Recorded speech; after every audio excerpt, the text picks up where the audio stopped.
నమస్కారం win TV news కి స్వాగతం. హెడ్లైన్ చూద్దాం.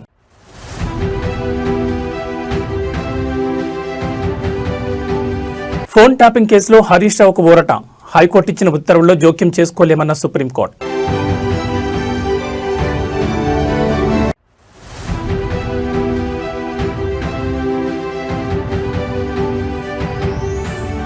జనసేన తెలంగాణ రాష్ట్ర కమిటీలు రద్దు.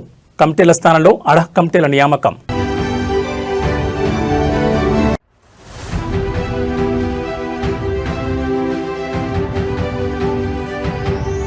జోగి సోదరుల ఎక్సైజ్ కస్టడీ పూర్తి. నేడు విజయవాడ జైలుకు తరలింపు.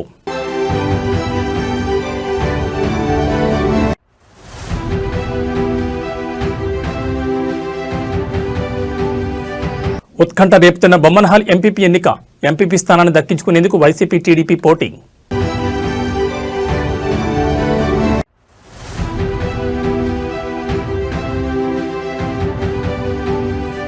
నేను సంతోషంగా లేనని మోడీకి తెలుసు. మళ్లీ సుంకం పెంచుతామంటూ వార్నింగ్. ఇక డీటెయిల్స్ చూస్తే ఫోన్ ట్యాపింగ్ కేసులో మాజీ మంత్రి హరీష్ రావును విచారించేందుకు అనుమతించాలని తెలంగాణ ప్రభుత్వం ఇటీవల సుప్రీంకోర్టులో పిటిషన్ దాఖలు చేసిన విషయం తెలిసిందే. ఈ మేరకు ఇవాళ ఆ పిటిషన్పై justice B V Nagarathna, justice Ujjal భూయన్లతో కూడిన ధర్మాసనం విచారణ చేపట్టింది. ఇరుపక్షాల వాదనలు విన్న కోర్టు తెలంగాణ హైకోర్టు ఇచ్చిన ఉత్తర్వుల్లో తాము ఎలాంటి జోక్యం చేసుకోలేమని తేల్చెప్పింది. అనంతరం తెలంగాణ ప్రభుత్వం దాఖలు చేసిన స్పెషల్ లీవ్ పిటిషన్ కూడా కొట్టివేస్తున్నట్టు ధర్మాసనం వెల్లడించింది. కోర్టు తాజా తీర్పుతో ఫోన్ ట్యాపింగ్ కేసులో హరీష్ రావుకు భారీ ఊరట లభించినట్లయింది. కాగా డిసెంబర్ 2024లో సిద్దిపేటకు చెందిన వ్యాపారి గంధగోని చక్రధర్ గౌడ్ గత బీఆర్ఎస్ ప్రభుత్వ హయాంలో మాజీ మంత్రి హరీష్ రావు ఆదేశాల మేరకు అప్పటి పోలీసు అధికారులు తన ఫోన్ అక్రమంగా ట్యాప్ చేశారని, తనను మానసికంగా వేధించి భయభ్రాంతులు గురిచేశారని పంజగుట్ట పోలీసులకు ఫిర్యాదు చేశారు. దీంతో హరీష్ రావుపై ఎఫ్ఐఆర్ నమోదైన విషయం తెలిసిందే. అయితే తనపై నమోదైన కేసును కొట్టివేయాలని ఆయన తెలంగాణ హైకోర్టును ఆశ్రయించారు. దీంతో ఆయన పిటిషన్పై విచారణ చేపట్టిన హైకోర్టు కేసులో తగిన ఆధారాలు లేవని పేర్కొంటూ 2025 మార్చి 20న ఆ కేసును కొట్టివేసింది. ఈ క్రమంలోనే హైకోర్టు తీర్పును సవాల్ చేస్తూ రాష్ట్ర ప్రభుత్వం సుప్రీంకోర్టులో పిటిషన్ దాఖలు చేసింది. కేసు విచారణ కీలక దశలో ఉన్నందున మాజీ మంత్రి హరీష్ రావును విచారించేందుకు అనుమతి ఇవ్వాలని ప్రభుత్వం సుప్రీంకోర్టును అభ్యర్థించగా ఇవాళ ధర్మాసనం విచారణ చేపట్టి పిటిషన్ కొట్టివేసింది.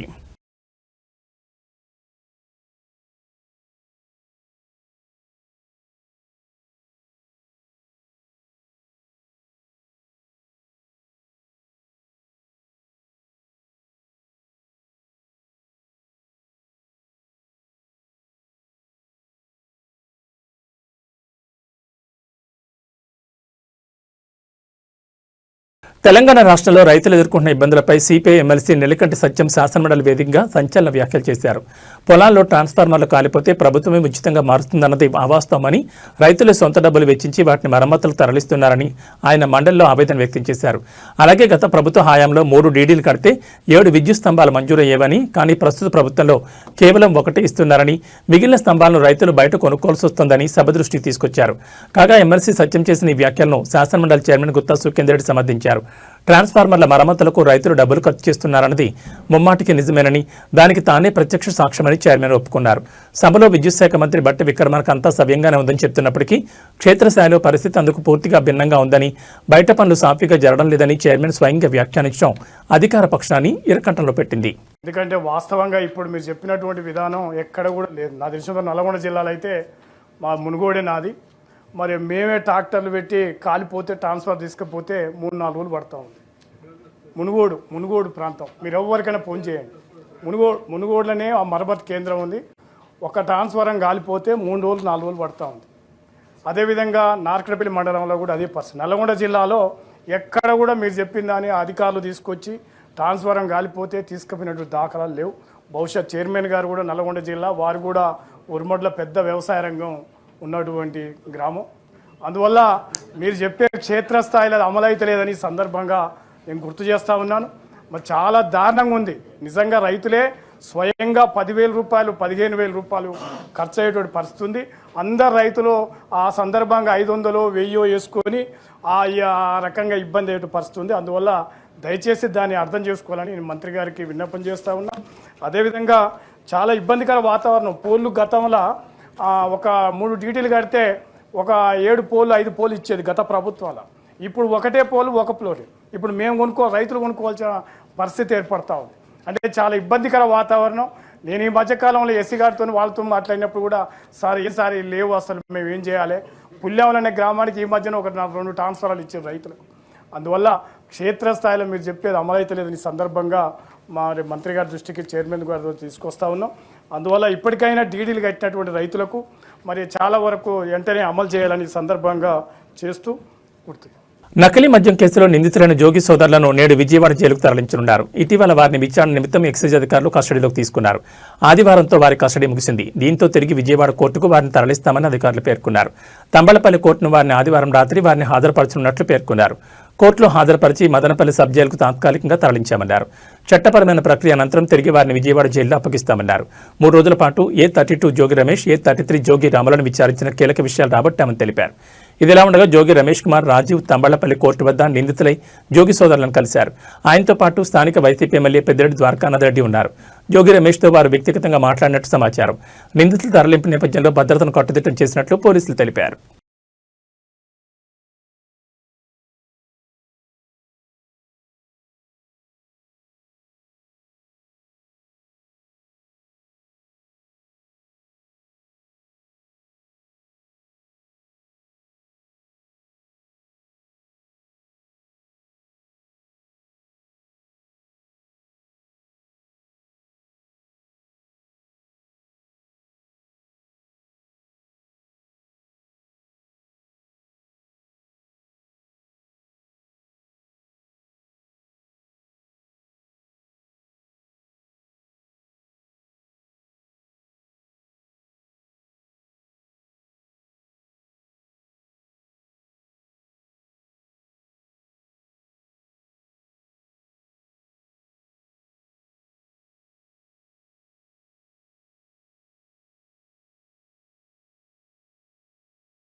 అనంతపురం జిల్లా బొమ్మనహాల్ మండల పరిషత్ అధ్యక్ష ఎన్నిక ప్రస్తుతం జిల్లా రాజకీయాల్లో తీవ్ర ఉత్కంఠ రేపుతోంది. మొత్తం 16 ఎంపీటీసీ స్థానాలకు గాను గత ఎన్నికల్లో వైసీపీ 15 స్థానాలు కైవసం చేసుకోగా ఒక స్థానంలో స్వతంత్ర అభ్యర్థి విజయం సాధించారు.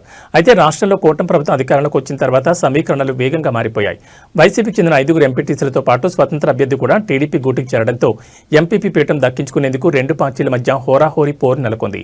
గతంలో ఎంపీపీగా పనిచేసిన పద్మ తన పదవికి రాజీనామా చేయడంతో ఈ ఉప ఎన్నిక అనివార్యమైంది. ఈ నేపథ్యంలో ఎలాంటి అవాంఛనీయ సంఘటనలు జరగకుండా పోలీసులు పటిష్ట బందోబస్తు ఏర్పాటు చేశారు. ఈ ఎన్నికల ప్రక్రియలో అధికార పార్టీ దౌర్జన్యాలకు పాల్పడుతోందని వైసీపీ తీవ్రంగా ఆరోపిస్తోంది. వైసీపీ జిల్లా అధ్యక్షుడు అనంత వెంకటరామరెడ్డి నేతృత్వంలోని ప్రతినిధి బృందం అదనపు ఎస్పీని కలిసి ఈ మేరకు ఫిర్యాదు చేసింది. టీడీపీ నాయకులు తమ పార్టీ ఎంపీటీసీలపై భౌతిక దాడులకు దిగుతున్నారని, ప్రజాస్వామ్య విలువలకు విరుద్ధంగా వ్యవహరిస్తున్నారని వారు ఆవేదన వ్యక్తం చేశారు. కూటమి ప్రభుత్వం అధికార దుర్వినియోగానికి పాల్పడుతూ తమ అభ్యర్థులను భయభ్రాంతులకు గురి చేస్తోందని అనంత వెంకటరామరెడ్డి విమర్శించారు. ఎన్నికలు పారదర్శకంగా శాంతియుత వాతావరణంలో జరిగేలా భారీ పోలీసు బలగాలను మోహరించాలని వారు విన్నవించారు. ఈ రాజకీయ చదరంగంలో బొమ్మనహాల్ ఎంపీపీ పీఠం ఎవరికి దక్కుతుందనేది ఇప్పుడు సర్వత్రా ఆసక్తికరంగా మారింది.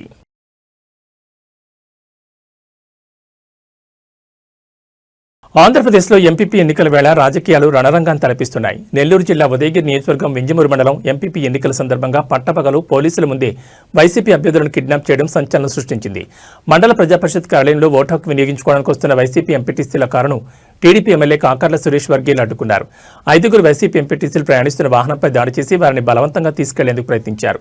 పోలీసుల సమక్షంలోని వైసీపీ ఎంపీటీసీ మల్లికార్జున్ను టీడీపీ నాయకులు కిడ్నాప్ చేశారు.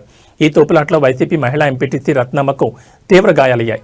ఓటు వేయడానికి వచ్చిన మరో ఎంపీటీసీ మోహన్ రెడ్డిని పోలీసులు నిర్బంధించడంపై వైసీపీ శ్రేణులు మండిపడుతున్నాయి. పోలీసులు కేవలం ప్రేక్షక పాత్ర వహిస్తూ టీడీపీ ఎమ్మెల్యే అనుచరులకు సహకరిస్తున్నారని ఆరోపించారు. ఎంపీడీఓ కార్యాలయంలో టీడీపీ ఎమ్మెల్యే అనుచరులు తిష్టవేసి వైసీపీ సభ్యులను లోపలికి వెళ్లనివ్వకుండా అడ్డుకోవడంతో ఉద్రిక్త స్థాయికి చేరింది. ప్రజాస్వామ్యబద్ధంగా జరగాల్సిన ఎన్నికను టీడీపీ నేతలు ఫ్యాక్షనిజంలా మార్చారని వైసీపీ నేతలు ధ్వజమెత్తారు. పోలీసుల కళ్ల ముందే కిడ్నాపులు జరుగుతుంటే శాంతి భద్రతలు ఎక్కడున్నాయని వారు ప్రశ్నిస్తున్నారు.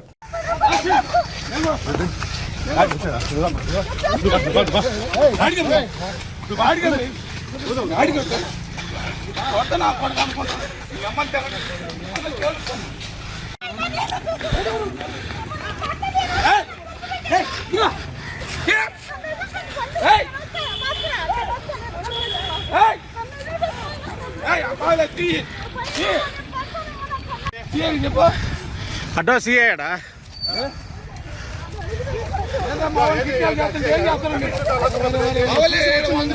అయిపోయింది. ఎత్తుకొని పోయారన్న, ఎత్తుకొని పోయారు.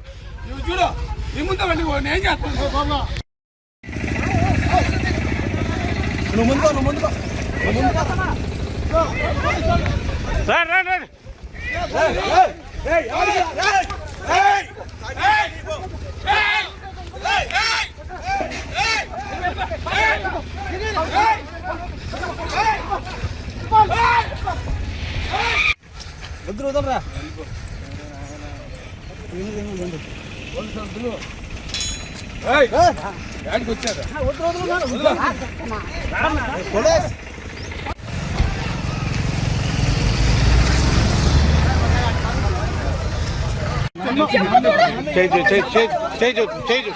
నాకు డౌట్ వచ్చే నేను బండి అడ్రస్ వచ్చాను నేను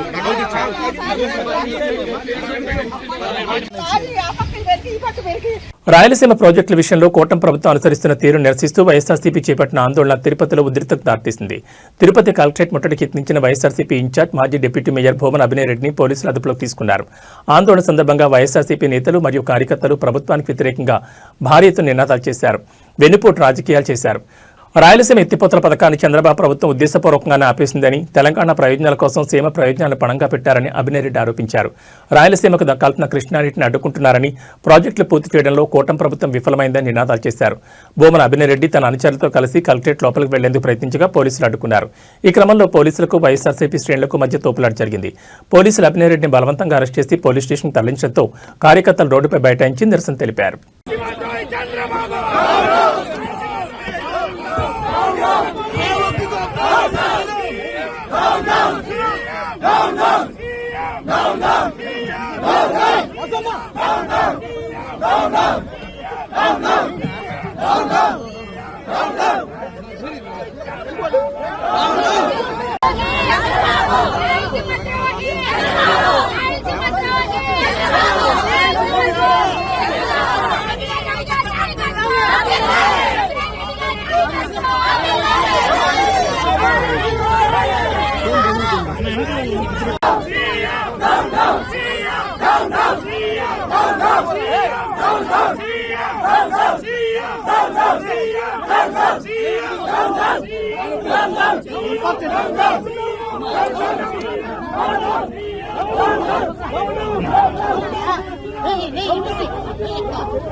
జనసేన పార్టీకి సంబంధించిన తెలంగాణ రాష్ట్ర కమిటీలను రద్దు చేశారు. అయితే వాటి స్థానంలో అడహ కమిటీలను నియమించారు. రాష్ట్రంలో పార్టీని క్షేత్రస్థాయిలో మరింత బలోపేతం చేసే దిశగా జనసేన పార్టీ అధినేత Andhra Pradesh deputy CM Pawan Kalyan focus పెట్టిన నేపథ్యంలో ఈ నిర్ణయం తీసుకున్నారు. జీహెచ్ఎంసీ, వీర మహిళ, యువజన, విద్యార్థి విభాగ కమిటీలను రద్దు చేసి కొంతమంది సభ్యులతో తాత్కాలికంగా అడహ కమిటీలను ఏర్పాటు చేశారు. ఈ అడహ కమిటీలు 30 రోజుల పాటు పనిచేయనున్నాయి. ప్రతి నియోజకవర్గం జీహెచ్ఎంసీ పరిధిలోని 300 వార్డుల్లో పర్యటించి కనీసం 5 సభ్యులతో జాబితాలను సిద్ధం చేసి పార్టీ కార్యాలయానికి అందజేయనున్నారు. త్వరలో పార్టీని సంస్థాగతంగా బలోపేతం చేసేలా నూతన కమిటీలను ప్రకటించనున్నట్టు తెలిపారు. ఈ నిర్ణయం జనసేన పార్టీ అధినేత పవన్ కళ్యాణ్ ఆదేశాల మేరకు పార్టీ ప్రధాన కార్యదర్శి రామ్ తాళ్లూర్ తీసుకున్నట్లు వెల్లడించారు. మొత్తంగా తెలంగాణలో జనసేన పార్టీని సంస్థాగతంగా మరింత బలోపేతం చేయాలన్న లక్ష్యంతో కీలక నిర్ణయం తీసుకున్నారు. పార్టీ అధినేత పవన్ కళ్యాణ్ ఆయన ఆదేశాల మేరకు తెలంగాణ రాష్ట్రంలోని అన్ని జనసేన కమిటీలను రద్దు చేస్తున్నట్లు పార్టీ ప్రధాన కార్యదర్శి రామ్ తాళ్లూర్ అధికారికంగా ప్రకటించారు. తెలంగాణలో క్షేత్రస్థాయిలో పార్టీ బలం పెంచే దిశగా పునర్వ్యవస్థీకరణ అవసరమని భావించిన పవన్ కమిటీల్లో మార్పులకు శ్రీకారం చుట్టారు. ఇందులో భాగంగా జీహెచ్ఎంసీ, వీర మహిళ, యువజన, విద్యార్థి విభాగ కమిటీలను రద్దు చేసి వాటి స్థానంలో తాత్కాలికంగా అడహ కమిటీలు నియమించారు. ఈ కమిటీలు మొత్తం 30 రోజుల పాటు పనిచేయనున్నాయి. కొత్తగా నియమితులైన అడహ కమిటీ సభ్యులు ప్రతి నియోజకవర్గం అలాగే గ్రేటర్ హైదరాబాద్ పరిధిలోని 300 వార్డుల్లో విస్తృతంగా పర్యటించనున్నారు.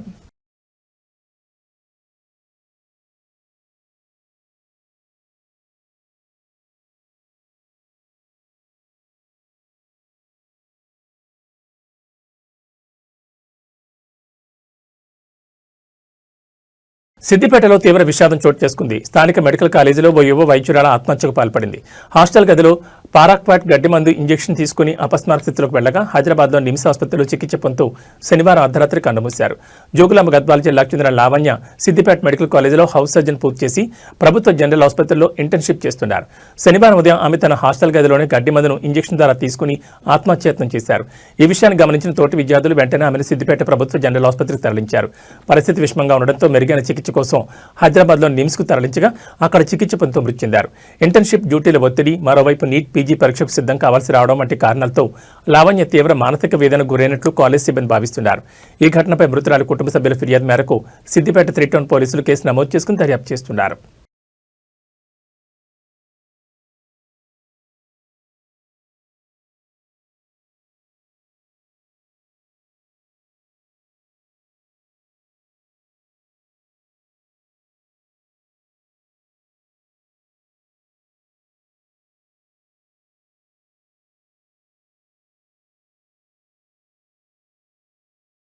తెలుగు అమ్మాయి నిఖిత గోడిసాల అమెరికాలోని మేరీల్యాండ్ రాష్ట్రం కొలంబియా నగరంలో అనుమానాస్పద స్థితిలో హత్యకు గురయ్యారు. ఆమె మృతదేహాన్ని తన పూర్వ స్నేహితుడు నివసించిన అపార్ట్మెంట్లో పోలీసులు గుర్తించారు.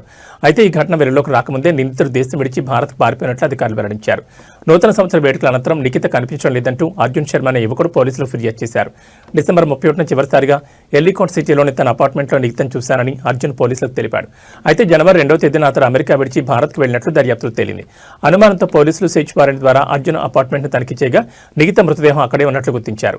ఆమె శరీరంపై గాయాలున్నాయని, డిసెంబర్ 31 తేదీ రాత్రి 7:30 గంటల తర్వాత నిఖితను అర్జున్ హత్య చేసినట్లు ప్రాథమిక విచారణలో తేలిందని పోలీసులు తెలిపారు. అయితే హత్యకు గల కారణాలు ఇంకా తెలియలేదని పేర్కొన్నారు. భారత్కు పరారైన అర్జున్ శర్మను గుర్తించి అదుపులోకి తీసుకునేందుకు ఫెడరల్ అధికారులు సహకారం కోరినట్లు పోలీసులు వెల్లడించారు. మరోవైపు నిఖిత ఆచూకీ కోసం ఆమె స్నేహితులు సోషల్ మీడియా ద్వారా విస్తృతంగా ప్రచారం చేశారు. అయితే ఆదివారం ఆమె హత్యకు గురైన విషయం తెలియడంతో వారు తీవ్ర విషాదంలో మునిగిపోయారు.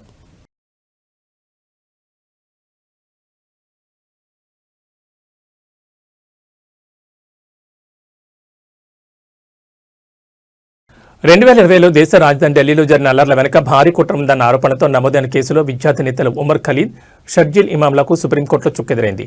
వీళ్ళిద్దరూ దాఖలు చేసుకున్న బెయిల్ పిటిషన్లను సర్వోన్నత న్యాయస్థానం తిరస్కరించింది. అయితే ఇదే కేసులో 5 ఏళ్లకు పైగా జైల్లో ఉన్న గల్ఫీషా ఫాతిమా, మీరన్ హైదర్ సహా మరో 6 నిందితులకు బెయిల్ మంజూరు చేసింది. Justice Arvind Kumar, justice Prasanna B వరాలేలతో కూడిన ధర్మాసనం ఈ తీర్పును వెలువరించింది.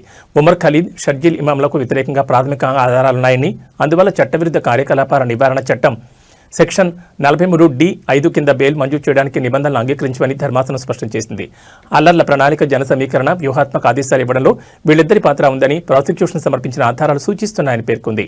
ఈ కేసులో నిందితులందరి పాత్ర ఒకే స్థాయిలో లేదని, కుట్రలో వారి భాగస్వామ్యాన్ని బట్టి ప్రతి దరఖాస్తును విడివిడిగా పరిశీలించాల్సి ఉంటుందని న్యాయస్థానం అభిప్రాయపడింది. మిగతా నిందితులతో పోలిస్తే ఉమర్, షర్జిల్ పాత్ర భిన్నంగా ఉందని వ్యాఖ్యానించింది. అంతకుముందు ఢిల్లీ పోలీసులు తరపున వాదనలు వినిపించిన సొలిసిటర్ జనరల్ తుషార్ మెహతా ఈ అల్లర్లు ఆకస్మికంగా జరిగినవి కావని, దేశ సార్వభౌమత్వంపై జరిగిన ఒక ప్రణాళికాబద్ధమైన దాడిని వాదించారు. విచారణ ఆలస్యానికి నిందితులే కారణమని, వారు సహకరించడం లేదని ఆరోపించారు. గతంలో 2025 సెప్టెంబర్లోనూ ఢిల్లీ హైకోర్టు వీరి బెయిల్ పిటిషన్లను తిరస్కరించిన విషయం తెలిసిందే.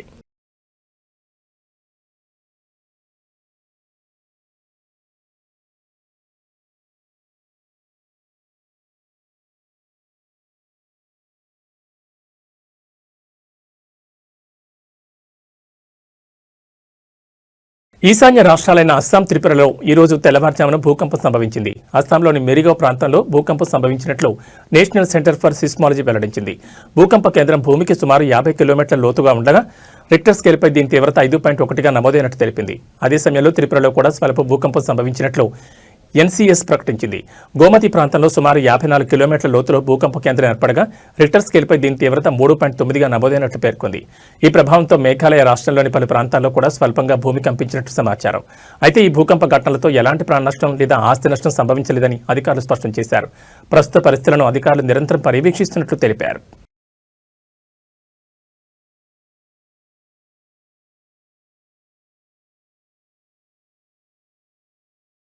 ప్రపంచవ్యాప్తంగా వెనిజులా వ్యవహారం కాకరేపుతున్న వేళ అమెరికా అధ్యక్షుడు ట్రంప్ ప్రధాని మోడీ ప్రస్తావన తీసుకొచ్చారు. ఎయిర్ ఫోర్స్ 1 విమానంలో విలేకరులతో ట్రంప్ మాట్లాడారు. నేను సంతోషంగా లేనని ప్రధాని మోడీకి తెలుసు. మోడీ చాలా మంచి వ్యక్తి. నన్ను సంతోషపెట్టడం ముఖ్యం. వారు వ్యాపారం చేస్తారు, మేము సుంకాలు విధిస్తామని అన్నారు. రష్యా దగ్గర భారత్ చమురు కొనుగోలు చేస్తున్నందుకు ట్రంప్ ఈ వ్యాఖ్యలు చేశారు. రష్యా దగ్గర భారత్ చమురు కొనుగోలు చేయడం ఆపాలి. దిగుమతులు కొనసాగిస్తే మాత్రం భారతదేశంపై కొత్త సుంకాలు విధించే అవకాశం ఉందని ట్రంప్ హెచ్చరించారు. ఈ విషయంలో తాను సంతోషంగా లేనని మోడీకి తెలుసని చెప్పుకొచ్చారు. ట్రంప్ రెండోసారి అధికారంలోకి వచ్చాక గత ఏడాది ప్రపంచ దేశాలపై వాణిజ్య యుద్ధం ప్రకటించారు. భారత్పై తొలుత 25% సుంకం విధించారు. అనంతరం రష్యా దగ్గర చమురు కొనుగోలు చేస్తున్నందుకు జరిమానాగా మరో 25% సుంకం విధిస్తున్నట్టు ప్రకటించారు. దీంతో భారతదేశంపై 50% సుంకం విధించినట్లయింది. ఈ పరిణామంతో రెండు దేశాల మధ్య సంబంధాలు పూర్తిగా దెబ్బతిన్నాయి. తాజాగా మరోసారి భారత్ను ట్రంప్ హెచ్చరించారు. చమురు కొనుగోలు ఆపకపోతే మరోసారి భారత్పై సుంకం విధించాల్సి ఉంటుందని వార్నింగ్ ఇచ్చారు. దీనిపై భారత్ ఎలా స్పందిస్తుందో చూడాలి మరి. So here's what I believe. I don't think we could have secured the border without the threat of tariffs. I don't think we'd have a European trade deal without the threat of tariffs.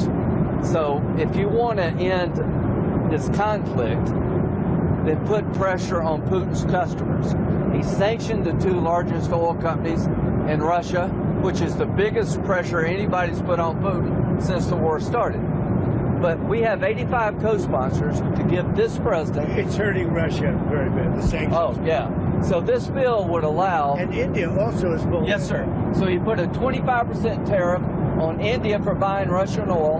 I was at the Indian ambassador's house about a month ago, and all he wanted to talk about is how they're buying less Russian oil. Would you tell the president to relieve the tariff? This stuff works. So I'm hoping we'll bring the bill up, and it's from 0 to 500. He picks the number, nobody else does. But if you're buying cheap Russian oil, keeping Putin's war machine going, we're trying to give the president the ability to make that a hard choice by tariffs. I really do believe that what he did with India is the chief reason India is now buying substantially less. ఇవి bulletin విశేషాలు. మరో బులెటిన్లో మళ్ళీ కలుసుకుందాం. నమస్కారం.